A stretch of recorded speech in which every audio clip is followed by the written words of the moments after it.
Leitura do livro A História de um Anjo, A Vida nos Mundos Invisíveis, de Roger Bottini Paranhos. Obra mediúnica orientada pelo Espírito Hermes. Sexta edição, 2007, Editora do Conhecimento. Capítulo 22. Grandes surpresas. 5 anos passaram céleres. Todos os nossos amigos continuavam empenhados no trabalho cristão. A única diferença deste ano, o ano 39 no início do período profético, quando Gabriel estava com 23 anos de idade em relação a 5 anos atrás, era cada vez maior a popularidade de Gabriel. As curas realizavam-se diariamente, bastava a simples presença de Gabriel. Nenhuma delas era incontestável, visto que não eram imediatas, e a medicina moderna sempre encontrava uma explicação, algumas até sem cabimento. A popularidade de Gabriel chegou a tal ponto que ele teve que abandonar os trabalhos de passes espirituais que realizava na casa, devido ao grande assédio do público que só queria ser atendido por ele.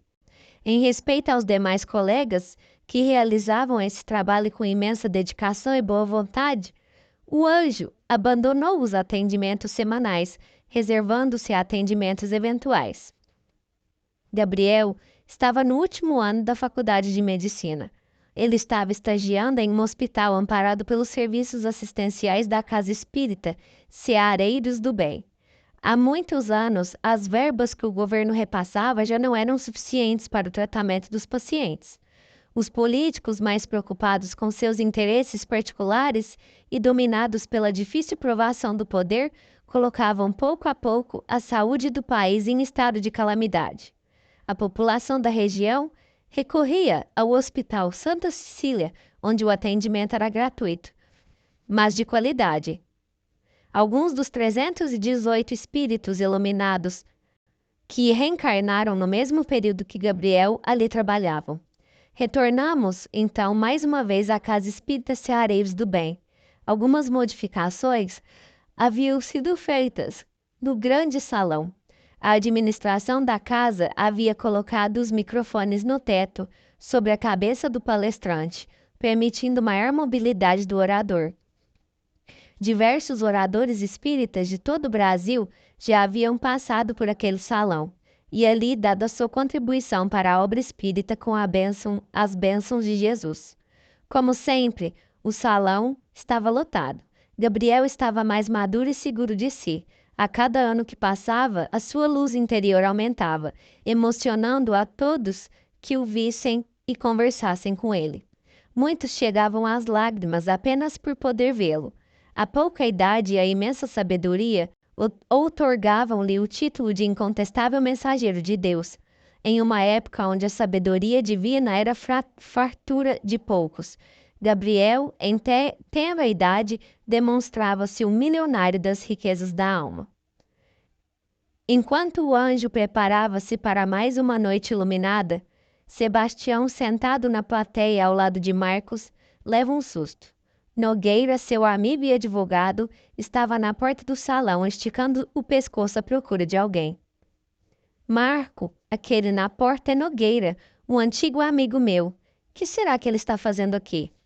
Guarda este lugar, disse Marcos. Ele deve estar te procurando. Vou chamá-lo para sentar aqui contigo. Marcos subiu os degraus da plateia e foi ao encontro de Nogueira, indicando-lhe onde estava Sebastião. O honesto advogado foi até o antigo amigo, que não via há anos, e abraçou-o. Nogueira, há quanto tempo? Como me encontrou aqui? Eu fui até a sua casa, e lá me disseram que você estava aqui, assistindo a palestra de um anjo de Deus. Sim, sim, disse Sebastião, apontando para Gabriel, que estava se preparando para iniciar os trabalhos daquela noite. Um anjo chamado Gabriel. Vamos sentar e ouvi-lo, pois o momento exige silêncio e respeito. Os dois amigos sentaram-se enquanto Gabriel iniciava a oração de abertura. Logo após, estávamos todos sentados ouvindo as iluminadas palavras do anjo de Deus. Eu e Hermes, sentados nos degraus da plateia, ficamos atentos às suas palavras. Gabriel leu alguns trechos do capítulo 4 do Evangelho segundo o Espiritismo. Se alguém não nascer de novo, não poderá ver o reino de Deus. Chegou isto aos ouvidos do rei Herodes, porque o nome de Jesus já se tornara notório, e alguns diziam: João Batista ressuscitou dentre os mortos, e por isso dele operam forças miraculosas. Outros diziam: é Elias, ainda outros: é profeta, como um dos profetas. Herodes, porém, ouvindo isto, disse: é João, a quem eu mandei decapitar, que ressurgiu. Mas os discípulos interrogaram: por que dizem, pois, os escribas ser necessário que Elias venha primeiro? Então Jesus respondeu: de fato, Elias virá e restaurará todas as coisas. Eu, porém, vos declaro que Elias já veio e não o reconheceram. Antes fizeram com ele tudo quanto quiseram. Assim também o Filho do Homem há de padecer nas mãos deles. Então, os discípulos entenderam que lhes falara a respeito de João Batista. Após a leitura das palavras de Jesus contidas no Evangelho, Gabriel teceu suas explicações. Irmãos, através dessas palavras do evangelista Marcos, narrando passagens da vida de Jesus, não podemos mais contestar o dogma da reencarnação do Espírito. Nessas palavras do Evangelho, concluímos facilmente que João Batista é o profeta Elias, que retorna à vida física séculos após sua peregrinação entre os homens, quando profetizou a vinda do Messias. Os sucessores dos discípulos de Jesus, pouco a pouco, devido ao seu desconhecimento espiritual, foram perdendo os conceitos da reencarnação. Nas diversas traduções e com recompilações dos textos santos, foi-se paulatinamente trocando-se o sentido das palavras, adaptando-as ao entendimento daqueles que as traduziam. A reencarnação do Espírito era uma ideia vaga para os judeus daquela época. Portanto, este conceito no Evangelho de Jesus não é claramente definido. O Mestre, vendo que o povo não conseguia assimilar os seus mais elementares ensinamentos, preferiu deixar para o futuro o aprofundamento deste assunto, lançando apenas algumas senhas aos discípulos e seguidores mais atentos a essas verdades que o homem daquela época ainda não estava preparado para receber. Um desses seguidores foi Nicodemos, que, como nos narra o Evangelho, recebeu a explicação direta de Jesus sobre a reencarnação do Espírito. Gabriel, pegando mais uma vez o Evangelho, leu ao público a narração da conversa entre Jesus e Nicodemos, segundo São João. Havia entre os fariseus um homem chamado Nicodemos, um dos principais dos judeus. Este, de noite, foi ter com Jesus e lhe disse: Rabi, sabemos que és mestre vindo da parte de Deus, porque ninguém pode fazer esses sinais que tu fazes, se Deus não estiver com ele.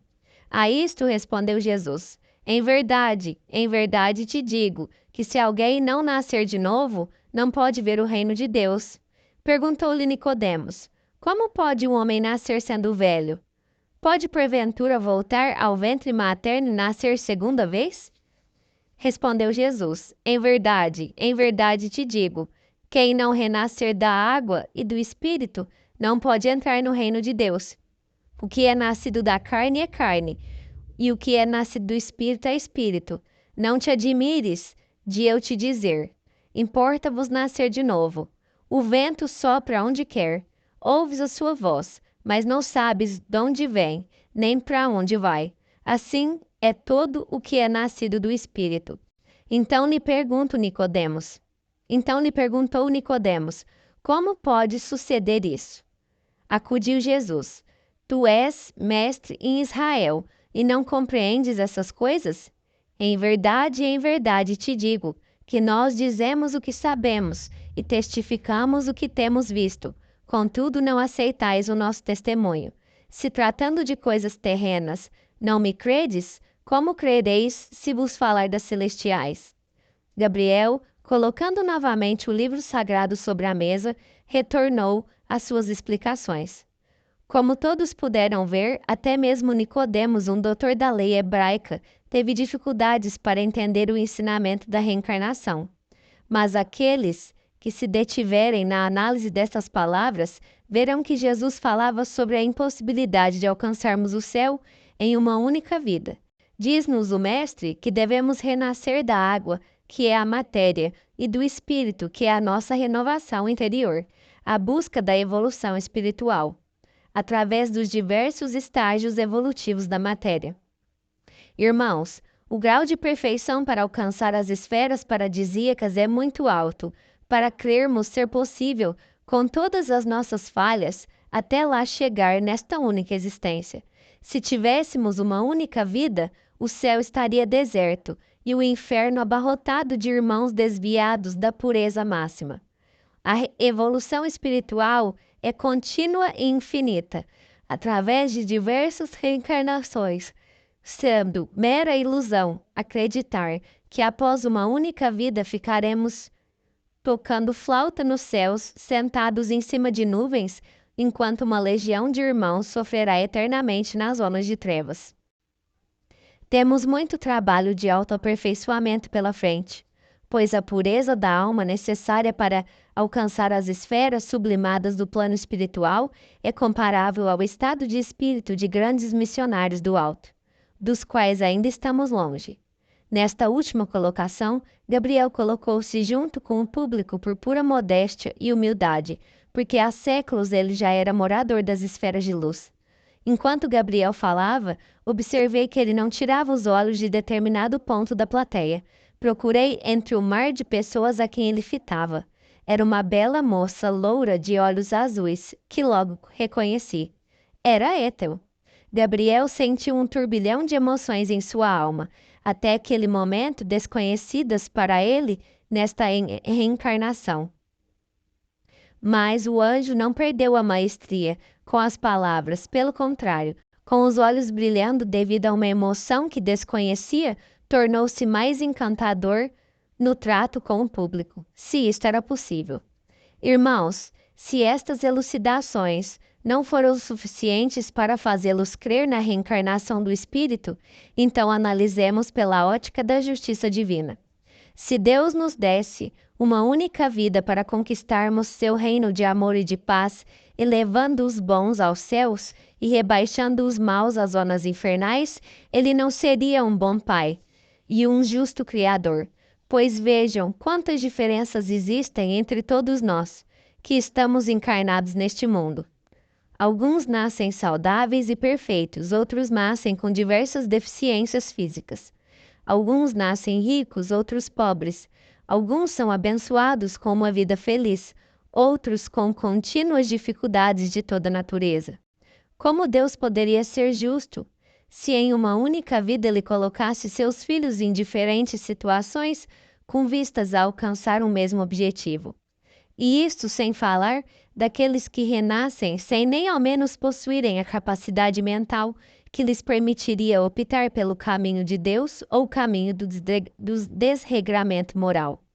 Analisando desta forma, vemos que é inaceitável a crença de uma única vida, pois se agora temos algumas dificuldades, estas são provavelmente frutos de vidas passadas, e se temos méritos, não devemos julgar ser fruto de uma graça divina, pois Deus não dá de graça aos seus filhos, pois isto seria injustiça com aqueles que não a receberiam. Tudo o que recebemos é fruto das diversas existências que vivemos, sejam boas ou más. Jesus já nos dizia: a cada um será dado segundo suas obras, e a semeadura é livre, mas a colheita é obrigatória.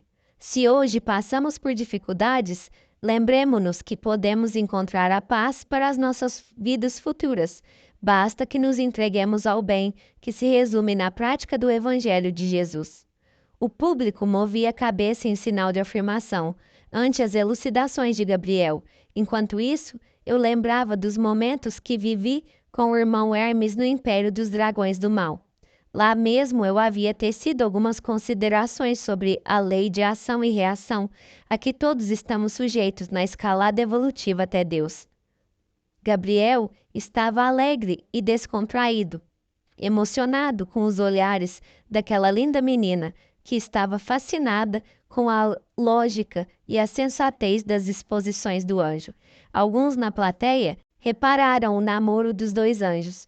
Duas senhoras comentavam: ai, como seria bom se Gabriel conhecesse aquela menina, ela parece-se com ele. Olha o rosto angelical dela, parece que ali nenhum mal teria vez, e Gabriel é tão só, dizia a senhora com cabelos prateados. O anjo não descansava enquanto as bondosas senhoras alimentavam esperanças quanto ao seu futuro amoroso. Irmãos, existe uma bela história que, de certa forma, nos elucida mais claramente a bênção divina da reencarnação. Essa história foi-me passada por meu avô Emiliano, que não se encontra mais entre nós neste plano da vida. Há muito tempo atrás, havia em determinada região uma grande seca e pouca fartura de alimentos. A infelicidade era total, em uma terra onde não havia conforto nem paz. Todos ali almejavam uma vida melhor. Até que um certo dia chegou àquela região um grande homem, ensinando a todos o caminho para uma terra feliz e de paz, onde todos encontrariam segurança e tranquilidade. 3 jovens que estavam sedentos por estas bênçãos correram até este homem, que se chamava Jesus, e perguntaram-lhe: Mestre, qual o caminho para a Terra Santa? Para esta Terra Santa. Desejamos ingressar neste novo mundo, onde, como o Senhor diz, a felicidade é suprema. Mostre-nos, por favor, o caminho. O meigo nazareno não se fez de rogado. Com todo o seu amor e simpatia, começou a desenhar no chão o mapa que levaria os 3 à bendita região. Encantados com o amor e a ternura de Jesus e com a facilidade para alcançar este reino de paz, os 3 agradeceram comovidos e saíram em disparada para a grande jornada. Mas o mestre pediu-lhes que esperassem, pois lhes daria algo muito importante para cada um levar durante toda a caminhada. Meus filhos, disse o mestre, cada um leve uma destas cruzes, pois elas serão muito importantes para a sua jornada. E é só disto que precisarão, meus amados. Agora vão com Deus. Logo após a despedida do mestre, os 3 começaram a caminhada com um enorme fardo nas costas.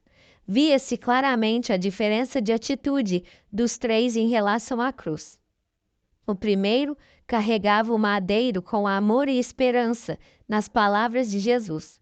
O segundo, meio vacilante, carregava a cruz com dúvida entre carregá-la ou não. Já o terceiro estava indignado por ter que carregar aquele peso, segundo ele, desnecessário. Poucos quilômetros se passaram e o terceiro, que estava indignado por ter que carregar a cruz, jogou-a fora, dizendo: Eu não vou me sacrificar. Eu não preciso desta madeira velha para me auxiliar a alcançar a terra feliz. E saiu feliz, cantarolando, seguindo o caminho que Jesus com amor lhe ensinara. Alguns quilômetros mais, e o segundo, o indeciso, resolveu seu dilema com uma pseudo-solução. Já que não sabia se carregava ou abandonava a cruz, resolveu quebrá-la ao meio. Assim carregaria um peso menor e ao mesmo tempo não abandonaria o instrumento que Jesus lhe havia ofertado. Enquanto isto, o primeiro, que demonstrava fé nas palavras de Jesus, continuou sua caminhada com a grande cruz, sem reclamar e com esperança de um dia chegar ao grande reino. Rapidamente, ele foi ficando para trás em relação aos seus amigos, que, livres do peso, já estavam dias à frente na viagem. Aquele que abandonou a cruz passava pelos caminhos desfrutando da paisagem e dos prazeres de uma vida tranquila, de uma viagem tranquila e sem compromissos. Sempre descansando, ele tomava banhos de rio e repousava por horas a fio às sombras das árvores, visto que estava com folga de tempo no percurso. Até que um certo dia, do alto de uma colina, ele viu ao fundo o grande reino, belo e exuberante. Correu até lá como uma criança. Lá chegando, ele viu que perto da entrada havia um grande precipício que o esperava do reino de luz, que o separava do reino de luz. Desesperado, ele gritou aos moradores do reino que estavam na outra extremidade do grande abismo: Ei, onde está a ponte para que eu possa atravessar? Os habitantes do reino, estranhando aquela reação, perguntaram-lhe: Mas tu não trouxeste a ponte? E ele respondeu: A ponte? Que ponte? Com os olhos tristes por ver mais um fracassado, um dos habitantes do reino disse-lhe: A cruz de Jesus, meu irmão. Esta é a ponte. Ouvindo aquelas palavras, o rapaz lembrou-se das palavras de Jesus. Meus filhos, cada um leve uma destas cruzes, pois elas serão muito importantes em sua jornada. E é só disto que precisarão, meus amados. Agora vão com Deus. Desesperado devido ao incrível erro que havia cometido, o jovem saiu correndo em direção a um rumo desconhecido. Mais alguns dias se passaram e chegou então o segundo jovem, com a sua cruz, debaixo do braço pela metade, caminhando tranquilamente. Chegando próximo ao grande penhasco, efetuou a mesma pergunta sobre a ponte aos moradores do reino, do que eles lhe disseram. A ponte está em suas mãos, basta usá-la. O rapaz estremeceu. Havia cortado ao meio a cruz. Será que ela alcançaria o outro extremo? Vacilando, o rapaz tentou colocar a metade de sua cruz sobre o grande precipício, mas não conseguiu. Quase caiu junto com o madeiro para dentro do grande abismo. Apavorado com seu destino, solicitou aos amigos que já estavam no reino que lhe emprestassem uma cruz para que ele pudesse passar, do que eles disseram. Isso é impossível, pois quando passamos para este lado, a cruz se desfaz, nos livrando de ter que guardá-la ou carregá-la. O segundo peregrino, então, baixou a cabeça e começou a efetuar o caminho de volta. Vários dias após, chegou então ao grande reino, aquele que carregou até o fim a cruz que Jesus lhe havia oferecido. Lá chegando, sereno e feliz, não perguntou nada aos habitantes do reino, apenas sorriu para eles que estavam também felizes pela sabedoria do novo amigo que chegara. O jovem colocou a sua cruz sobre o grande precipício. A medida era exata, permitindo-lhe ingressar tranquilamente no reino de luz. Logo após, ao seu último passo sobre a cruz, ela se desfez. E aquele que mais havia demorado a chegar ao reino de paz, mas o único a seguir as recomendações do Mestre, foi quem conquistou o ingresso para a moradia de luz. Mas Jesus não desampara. Aquele que havia cortado a cruz ao meio, retornou ao Mestre chorando, pedindo-lhe perdão. E Jesus lhe disse: Meu filho, não chores, eu te darei outra cruz, para recomeçar esta caminhada, mas dessa vez terá que carregar ela e mais a metade que abandonaste em meio ao percurso, que recolhi para ti e agora te dou. O rapaz, triste, mas esperançoso, recebeu a metade da cruz que havia abandonado no caminho e mais uma cruz inteira para recomeçar o caminho, com as novas tribulações e com o peso que havia abandonado na primeira caminhada. E vendo que o rapaz que havia abandonado a cruz inteira não retornava, o mestre foi procurá-lo, encontrando-o desmaiado no meio da estrada. O nobre irmão tratou suas feridas e encheu-o de ânimo para sua nova caminhada. Só que agora ele teria que carregar 2 cruzes inteiras, a primeira que ele abandonou e uma nova para a caminhada que se iniciaria. Foi possível ver o pobre rapaz carregando com passos de formiga, quase de joelhos, o enorme fardo que redimira de seus erros pela infinita misericórdia do Cristo. Gabriel, após encerrar a narrativa, disse ao público: Meus irmãos, a reencarnação é isto.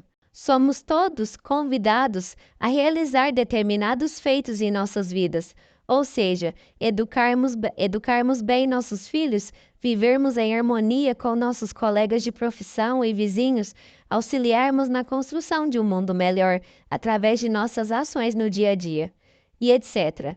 Esta é a cruz que devemos carregar. Aquele que executa esta atividade integralmente vence esta etapa de sua evolução espiritual.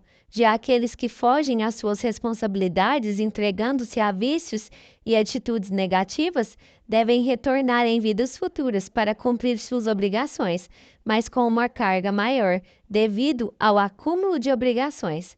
E por isso que temos tantas diferenças no mundo. Alguns, além de fugirem de suas obrigações, semeiam o mal, causando prejuízos aos seus semelhantes, e, portanto, devem indenizar aqueles que foram lesados no patrimônio da vida. Muitas vezes, irmãos, aquelas pessoas problemáticas de nossa família que vivemos criticando foram pessoas às quais prejudicamos em uma vida passada e que agora necessitam de nosso auxílio para seu reequilíbrio. Portanto, não vamos criticar ou reclamar, e sim trabalhar para auxiliar a todos aqueles que estiverem necessitando de amparo em nosso meio. O público, mais uma vez, estava impressionado com as palavras de Gabriel. A sua lógica perfeita desvendou os mistérios de que a alma humana há milênios procurava resposta. Através de histórias simples, Gabriel ensinava a todos o caminho divino. Nogueira, que estava assistindo pela primeira vez às palavras de Gabriel, estava emocionado, ao ponto de dizer a Sebastião: "Este rapaz é realmente um anjo de Deus. Impossível encontrar tanta sabedoria em tão pouca idade." Sebastião recebeu o elogio como se fosse para ele. Com um sorriso nas orelhas, ele abraçou o amigo que recebia o ensinamento divino com nobreza de sentimentos. "Meus irmãos amados", continuou Gabriel, "vejam como é importante a crença na reencarnação e como eu ficaria feliz, particularmente, se a Igreja Católica estudasse e analisasse os ensinamentos espíritas. Um grande número de pessoas aqui presentes frequentam também a nossa Igreja São Francisco de Assis. Vocês sabem o quanto eu luto por esta união de luz entre essas duas religiões de Cristo. E como seria bom para toda a humanidade se acabassem as divergências entre essas duas religiões irmãs. Assim, poderíamos batalhar por uma nova era de conscientização espiritual para todos os povos, livres das discussões estéreis tão comuns nos seios das religiões.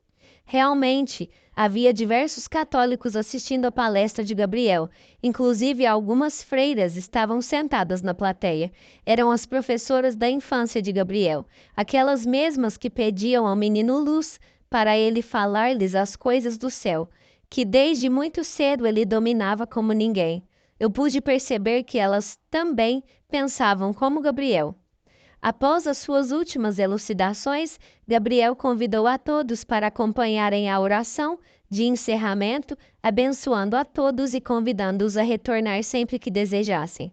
Logo após, formou-se novamente a extensa fila que já era uma rotina em todas as reuniões espíritas de Gabriel. O anjo estava apreensivo, não queria perder de vista aquela moça que o encantara, não com a sua beleza, mas com sua expressão doce e angelical. Mesmo com o pensamento vagando em sentimentos particulares, Gabriel não desrespeitava as pessoas que lhe pediam auxílio e conselhos, atendendo-os um por um com total interesse.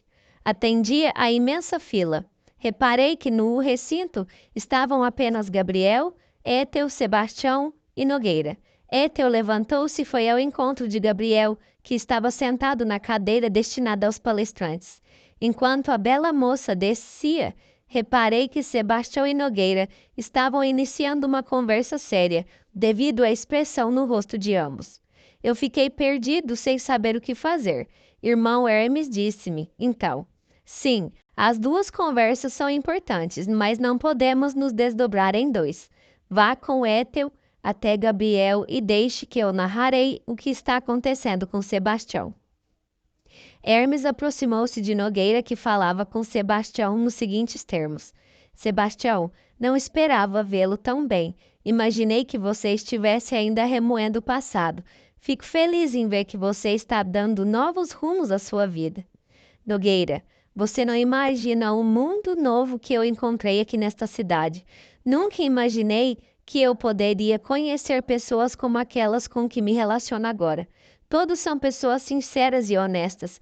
Eu estou há anos dedicando-me aos trabalhos assistenciais, tanto da igreja como desta casa espírita. E quanto à tua fortuna? Espero que você não tenha colocado em mãos desconhecidas. Você sabe que essas religiões estranhas às vezes têm duas faces." Não se preocupe. Eu nem tive coragem de dizer que sou rico. E também este pessoal não pensa nunca em dinheiro. Gabriel, este rapaz que você viu falar, sempre diz que não devemos nos preocupar com dinheiro para as obras assistenciais, pois este é um problema que Jesus sempre resolve. E por mais incrível que pareça, sempre aparecem contribuições para as obras de caridade. Nogueira mudou o semblante, demonstrando a dor que as notícias que trouxera consigo iriam causar no amigo, com quem não confraternizava há anos. Sebastião, vim aqui por um grave motivo. Eu preciso dar-lhe notícias sobre seus filhos. Nogueira, eu já lhe disse no dia de minha partida, eu não quero mais saber da vida desses meninos. É por isso mesmo, meu amigo, que venho lhe falar. Eles já não fazem mais parte desta vida. Sebastião baqueou com a notícia e com uma voz frouxa perguntou: Como assim? Alguns meses após sua partida, Cláudia descobriu que estava contaminada pelo vírus da AIDS. O efeito devastador da doença foi rápido. Ela gastou alucinadamente a sua parte da herança com tratamento, mas desesperada com seu próprio estado de putrefação do corpo, jogou-se pela janela do hospital em que estava internada, morrendo instantaneamente. Sebastião estava com os olhos voltados para o chão, rememorando a infância daquela menina que no início era seu tesouro. Logo após, transformou-se em seu pesadelo. Sebastião recordou-se de seus últimos dias com a filha, no hospital e no enterro de sua mulher. E quanto a César? Perguntou Sebastião ao amigo. César, após sua partida, conheceu uma moça de valor que dedicou-se com amor ao seu filho. Eles tiveram um belo menino que chama-se Renato. O menino agora está com 4 anos. Sebastião esboçou um sorriso de contentamento, mas as dores não cessariam aí. Infelizmente, Sebastião, o seu filho não conseguiu vencer as drogas. Ontem à noite, enquanto sua esposa estava na aula da faculdade, ele foi encontrado em seu quarto com uma seringa cravada no braço, morto sobre a cama. E o pior, o menino, que estava a seus cuidados, viu a cena deprimente do pai morto e está em estado de choque. Não! Balbuciou Sebastião, colocando as mãos no rosto e agachando-se na cadeira. Se você realmente abraçou os conceitos cristãos, não desampare esta moça, que está só e abandonada. Seu neto também precisa de você. Eles estão sem nada. César acabou com o dinheiro que você deixou para ele com a compra contínua de cocaína. Sim, precisamos viajar. O enterro de meu filho já se realizou? Não, será amanhã, pela tarde.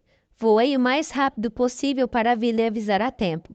Eu sabia que você desejaria participar desta última despedida a César. Apesar de tudo, eu sei o quanto você amava esse pobre rapaz. Leve-me para minha casa. Eu preciso pegar algumas coisas para a viagem. Na saída, Sebastião avisou Marcos, que estava na livraria da Casa Espírita, pedindo que ele informasse a todos da inesperada viagem para assuntos particulares. Marcos abraçou-o, intuindo o drama que estava estampado no rosto de Sebastião. Este gesto natural de Marcos resultou em uma grande transfusão de energia para Sebastião, que estava completamente debilitado pelas notícias. Nogueira percebeu a pureza dos sentimentos daquele jovem e perguntou-se: onde estamos? Será que estamos no céu? Um fala como um sábio e o outro parece um anjo iluminado. Enquanto este fato se desenrolava, eu estava descendo as escadas do auditório ao lado de Ethel, que dirigiu-se até o grande orador. Quando a bela menina chegou perto de Gabriel, ele levantou-se e teve uma atitude completamente inesperada para mim. O anjo disse-lhe: Obrigado, meu Deus, por permitir-me receber tão belo olhar. Gabriel repetiu exatamente a mesma frase que ele havia dito na primeira vez em que encontrou Ethel, há mais de 1800 anos terrenos. Ambos ficaram desconcertados com a atitude de Gabriel. Ethel sentiu aflorar em seu íntimo emoções e sentimentos que às vezes o processo de reencarnação não consegue bloquear. Os sentimentos do coração são mais fortes que o da mente. Gabriel, então, pediu desculpas, alegando não saber o que havia acontecido com ele. Pediu à bela moça que se sentasse e considerasse suas primeiras palavras no que ela respondeu, e desconsiderasse suas primeiras palavras no que ela respondeu. Jamais desconsiderarei estas suas palavras, pois eu nunca ouvi algo tão bonito. E não te preocupes, Eu sei que não és uma pessoa mal intencionada, pelo menos foi o que mostrastes durante toda essa noite. Ambos riram, envolvidos ainda pelos seus olhares, que não se desgrudavam. Eu fiquei emocionado com a magia da troca de energias daquelas duas almas gêmeas. Aqueles que possuem a vidência mediúnica para poderem ver as coisas do plano espiritual, veriam naquele momento a beleza das luzes diamantinas que envolviam todo o ser dos dois jovens. Qual é teu nome? Perguntou então Gabriel. Carolina, respondeu a moça. Após a resposta de Ethel, coloquei as mãos na cabeça e percebi a confusão. Gabriel, através de sua mediunidade, havia relembrado o nome de Ethel e alguns de seus traços. Por diversas vezes ele havia solicitado a Danúbio, que agora estava ao meu lado, 1 minuto da presença de Ethel, pois a saudade machucava-lhe a alma. E agora, Ethel, apresentando-se com seu primeiro nome de batismo, Carolina, não despertaria em Gabriel a certeza do encontro tão esperado. A sua alma sentia uma grande atração por aquela moça, mas ele recordou então de Ethel, que acreditava estar no mundo espiritual. Lembrando que o seu coração já tinha dono, o jovem tomou uma posição mais serena, mas ainda cativado pela simpatia daquela bela moça. Gostastes da reunião? Perguntou Gabriel. Sim, foi muito bonita. Eu fiquei emocionada com a história dos 3 peregrinos em busca do grande reino e também pelos conceitos da reencarnação. Realmente não existiria a justiça divina se tivéssemos uma única vida.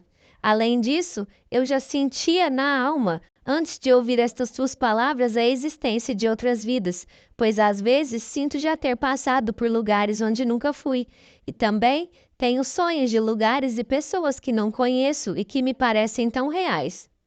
Ethel havia sonhado diversas vezes com Gabriel, que passeava com ele, durante o sono físico, nos jardins do Império do Amor Universal.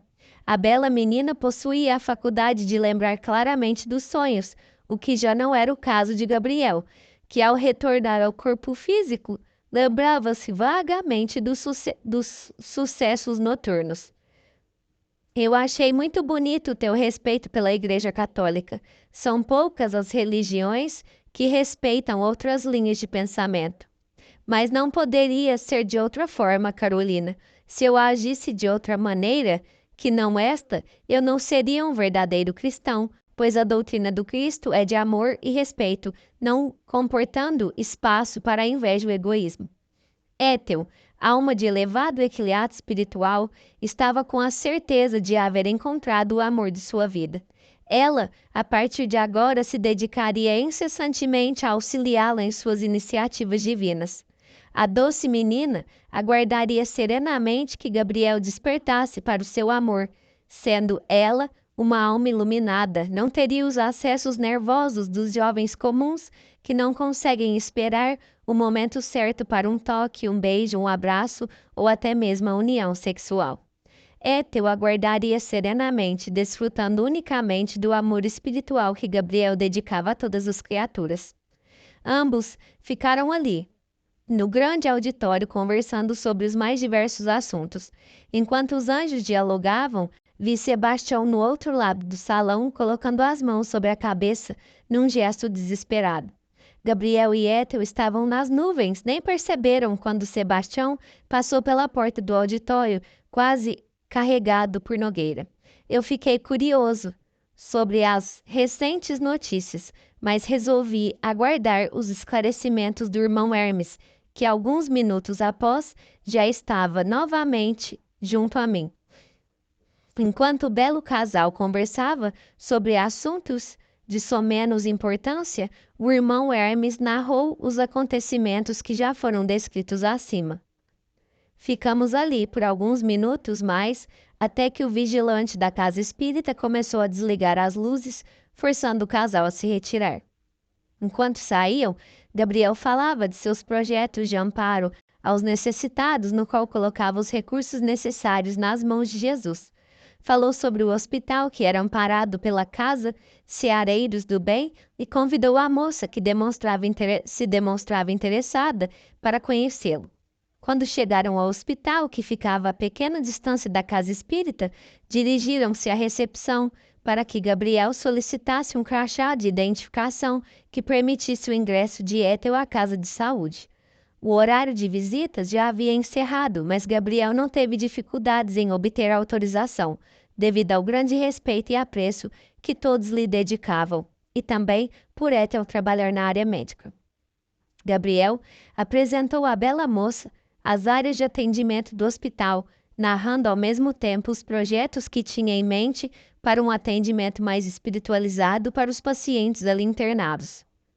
Em cada nova ala do hospital em que o casal ingressava, Gabriel era recebido com sorrisos pelos colegas e pelos pacientes, que não dormiam enquanto não recebessem uma visita do anjo. Ethel manifestava um grande interesse por tudo, como demonstrava o brilho em seu olhar, cativando mais ainda o coração do anjo de Deus, que percebeu que não estava enganado em relação àquela bela moça que encontrou no meio de uma plateia com mais de 500 pessoas. A conversa fluía alegre entre os dois anjos, quando eles ganharam uma área destinada a doentes terminais. Ethel se encheu de piedade ao ver aquelas pessoas em tão precário estado às portas da morte. Ambos caminharam entre as fileiras de camas. Senti que Ethel recordou intuitivamente as suas visitas no Hospital do Império do Amor Universal, tratando com imenso carinho aqueles irmãos que não conseguiam repousar devido a tantas dores. Ethel disse a Gabriel: "Eu gostaria de poder ajudar-te, no que for possível, nesta tua bela obra." Gabriel emocionou-se com as palavras sinceras de Carolina. Vendo suas belas roupas e analisando sua pouca idade, 20 anos, disse-lhe: "Carolina, tu conseguirás beber deste cálice amargo?" Com os olhos marejados de lágrimas, Carolina a Ethel respondeu: "Gabriel, o reino de luz está no mundo espiritual de Jesus. Aqui na terra temos que sofrer a incompreensão dos homens e amparar a dor dos nossos irmãos invigilantes." Gabriel estava impressionado com a resposta de Carolina, quando um dos pacientes que estava na cama ao lado dos dois pegou a mão de Gabriel pedindo-lhe auxílio. Ethel, vendo que o paciente estava mal posicionado com dores nas costas, correu para ajudá-lo. A bela menina amparou o doente com desvelo e determinação, enquanto Gabriel efetuava um passe reconfortador no pobre doente, que imediatamente manifestou a melhora, dizendo: "Gabriel, meu anjo, trouxeste hoje a tua namoradinha?" Gabriel ficou vermelho com a pergunta. Ethel sorriu divertida. "Que bela menina!" continuou o moribundo. "Eu fico muito feliz em te ver assim, feliz com este brilho no olhar. Se eu tivesse aprendido antes a viver assim como vocês, longe dos vícios e das atitudes destrutivas, hoje eu teria uma vida melhor e mais feliz. Mas pelo menos eu tenho o consolo de ser amparado por anjos nos meus derradeiros momentos." "Descansa, Guilherme", disse Gabriel. "Amanhã conversaremos. Já é muito tarde, tu precisas repousar." As palavras de Gabriel praticamente desligaram aquele paciente que estava entre a vida e a morte. Ele apenas conseguiu dizer: "Sim, tens razão", antes de dormir.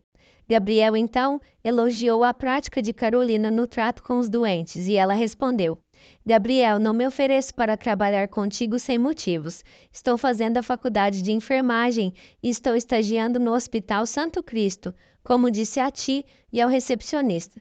Eu vim assistir a tua palestra, pois lá no hospital em que trabalho, muitos colegas comentam sobre ti e sobre as tuas ideias renovadoras no campo da religião.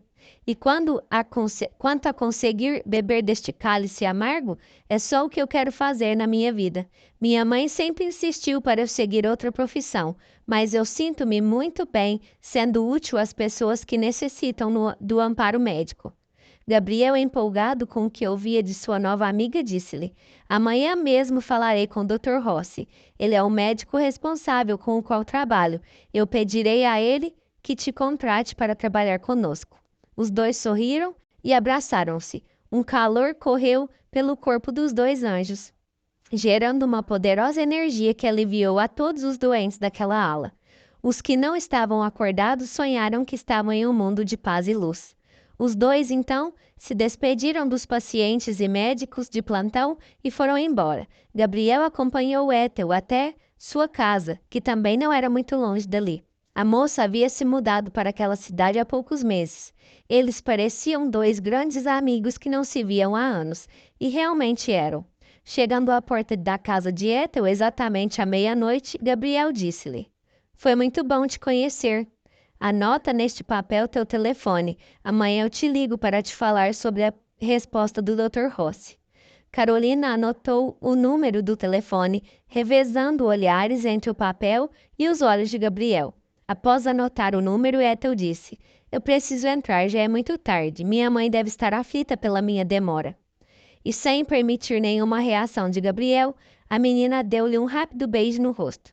Gabriel sentiu o perfume dos cabelos da menina, que serelepe correu para dentro da casa. Antes de entrar, ela deu um último aceno para que aquele que seria por toda a eternidade a luz do seu viver. Eu e Hermes ficamos rindo de Gabriel, que ficou completamente no mundo da lua. Ele não sabia nem para que lado ficava sua casa. Um rio de emoções desaguava sobre o seu coração, que vivia naquele instante sentimentos típicos da juventude saudável e equilibrada. Alegre como nunca o havíamos visto nesta encarnação, Gabriel retornou para sua casa com um novo ânimo no coração, com os olhos voltados para o céu.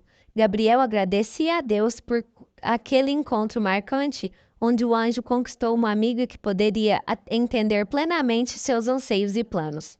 Marcos era um grande companheiro, Mariana também, mas sua alma precisava de uma cúmplice para seus mais elevados projetos. Agora eles teriam uma companheira para continuar iluminando o mundo sob as bênçãos de Jesus. Terminamos mais um capítulo com a bênção de Deus e do Mestre Jesus.